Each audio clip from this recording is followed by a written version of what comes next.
오늘 18절부터 31절까지 말씀은 이 세겜이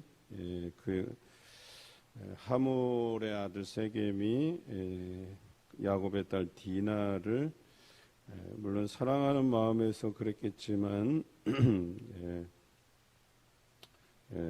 더럽히는 일들이 벌어졌습니다. 그래서 그 일을 대하여 그의 친오라버니인 시므온과 레위가 이 하몰과 그의 아들 세겜과 또 그의 족속을 완전히 멸족시키기 위한 계획을 세우게 되죠.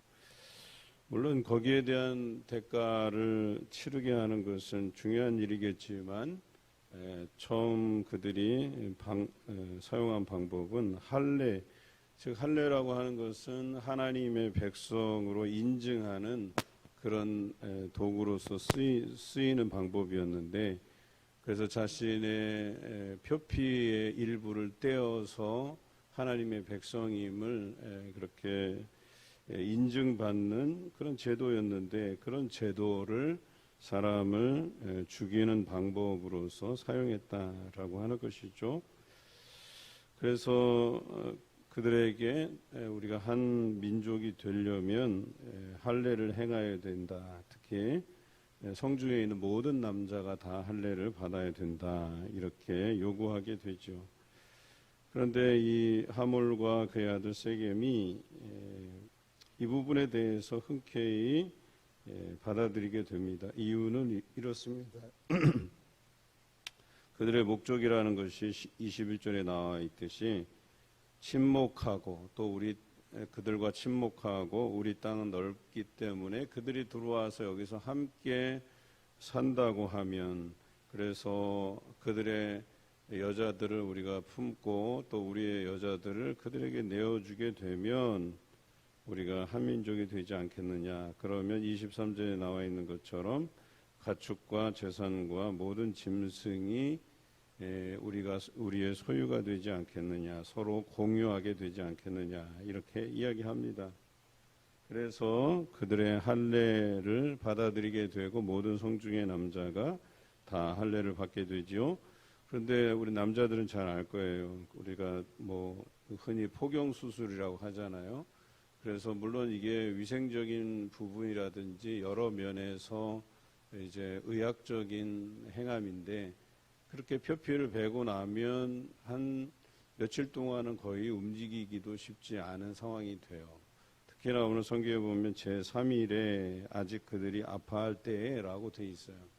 그러니까 이렇게 앓고 있고 쉽게 움직이지도 못하는 때를 노려서 시므온과 레위가 칼을 가지고 몰래 성읍을 기습해서 모든 남자를 죽였다라고 기록하고 있습니다. 그래서 이 누이 디나를 창녀같이 대우함에 대한 자신들이 당연히 해야 될 일이라고 생각한 것이죠. 그러나 여기에 대해서 야곱이 시므온과 레위에게 화를 내죠. 이것이 잘못된 결정이었다라고 이야기하는 겁니다. 그 첫째는 먼저 이 할례가 하나님의 백성임을 인증하는 도구였는데 그것을 이들 도륙하는 도구로 사용했다는 것, 그것이 잘못된 것이고, 두 번째 야곱이 판단할 때는 이 일로 인해서 가나안 족속들에게 좋지 않은 영향을 끼쳤다라고 하는 겁니다. 그래서 그들에게 악취를 내게 하였다. 이 표현은 하나님의 백성으로서의 삶이 우리에겐 중요하잖아요. 그래도 원수 갚는 일을 하나님께 맡겨드리고 하나님께 간구하는 것이 옳은데 그들의 인간적인 방법으로 이것을 선택한 것이 또한 잘못됐다라고 하는 거죠. 첫째는 할례라고 하는 수단을 사용한 것, 둘째는 하나님께 의지하지 않고 자신들의 인간적인 판단으로 결정했다는 것, 세 번째는 그것으로 인해서 그들의 분노를 사게 되고 가나안 족속이 야곱의 일행들에 대해서 적대감을 갖게 했다. 이것이 그들의 잘못된 선택임을 이야기해주고 있습니다. 오늘 우리가 살아가면서 신앙적인 것을 도구화하는 경우가 꽤 많죠. 이런 부분들이 조금 우리 안에서 좀 생각해 보아야 될 문제이기도 해요. 뭐 전에 우리가 많이 회자됐던 것들이 그런 거잖아요. 내가 교회 등록하면 이 사람들이, 많은 사람들이 내 기업, 내 가게, 내가 하는 일들에 대해서 많은 도움을 주지 않을까. 그래서 교회 안에서 그런 것들이 들어와서 흔히 뭐 다단계도 하고 뭐도 하고 해서 교회를 어지럽게 하는 경우들이 종종 있지 않았습니까? 또 돈 문제로 이렇게 저렇게 얽히고 또 여러 가지 부분으로 얽히다 보면 그 신앙이라고 하는 것이 자기 삶의 수단이 되어버리고 순수하게 하나님을 섬기는 목적이 퇴색되기도 한다라고 하는 것이죠. 이런 부분에 대해서 할례라고 하는 것이 순수하게 그들 백성이 자신들의 후손들을 하나님께 이렇게 하나님의 백성으로 살아갈 것에 대해서 인증하고 표시하는 도구였는데 그것이 아름답지 않게 쓰이게 된 것이죠. 우리도 마찬가지로 신앙의 도구화가 되지 않기를 원합니다. 그래서 신앙은 목적이지 내 삶을 위한 수단이 아님을 우리가 분명히 해야 될 것입니다. 두 번째는 그들의 그 선택인데요. 하나님께 맡겨드림이 중요한데 마치 시몬과 레위는 자기가 느끼고 있는 감정이 온 이스라엘을, 즉 야곱의 후손들, 야곱과 함께한 일행들의 마음이라고 여겼던 거예요. 당연히 아버지 야곱도 그렇게 생각했을 거라고 믿은 거죠. 그리고 그 일을 감행했어요. 그러나 그것이 하나님께서 원하시는 방법도 아니었고 야곱이 허락한 방법도 아니었다라고 하는 것이죠. 오히려 야곱은 이 둘에게 화를 끼쳤다 하며 화를 냈습니다.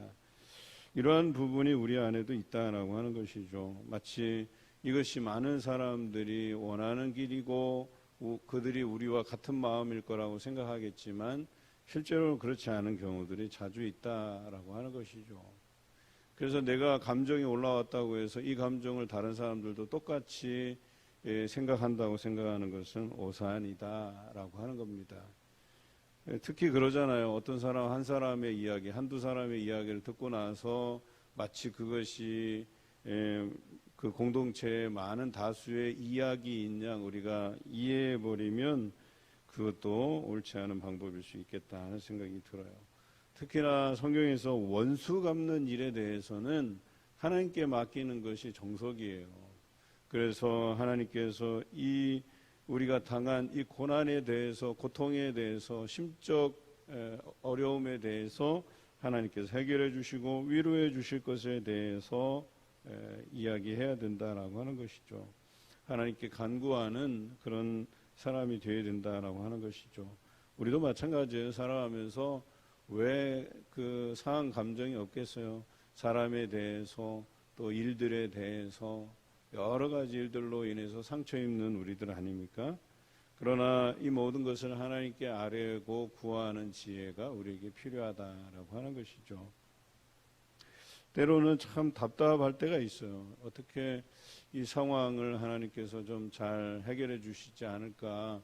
저 사람에 대해서 좀 저 사람의 마음을 완전히 좀 바꾸시든지 해서라도 우리의 이 답답한 심정을 좀 하나님께서 위로하시고 해주시면 안 될까 하는 생각을 가져요. 그런데요, 그것에는 기다림이 필요해요. 하나님의 때가 필요한 거예요. 그 사람을 바꾸시고 이끌어 가시기까지 하나님의 그 과정이 필요하다라고 하는 것이겠죠.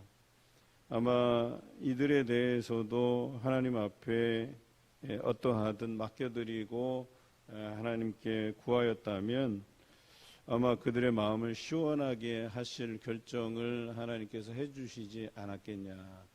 이 하몰과 그의 아들 세겜과 그의 일족들을 어떻게 하든 아니면 그 일에 대한 당사자들만이라도 하나님께서 어떻게 벌하시든지 아니면 이것을 이 백성에게 또 다른 방법으로 위로하시지 않았을까 하는 생각을 해보는 거죠.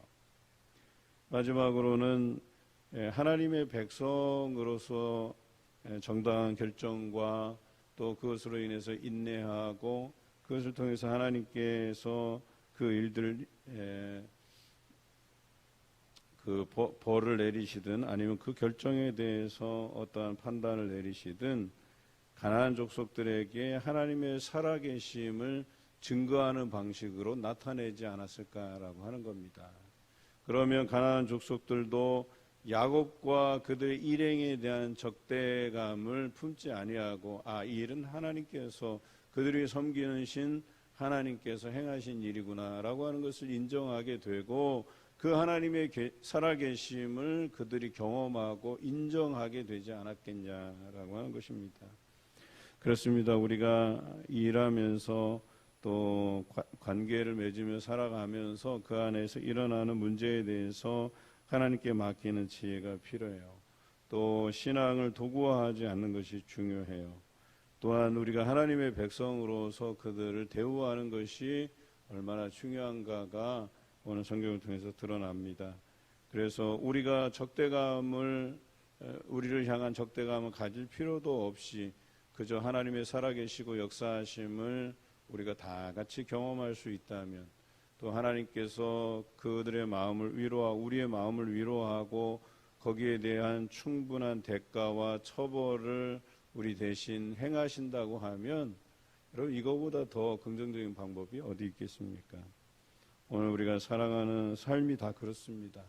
그냥 우리의 기분대로 우리의 감정대로 행동할 것이 아니고 이것에 대해서 우리가 좀 더 하나님께 깊게 묵상하고 기도해 봄이 필요하지 않을까. 오늘 말씀을 통해서 우리가 깨달은 바입니다. 우리가 살아가면서 이렇게 하나님 앞에 모든 판단과 결정들을 맡기는 그런 귀한 삶 살아가시기를 주님의 이름으로 기원합니다.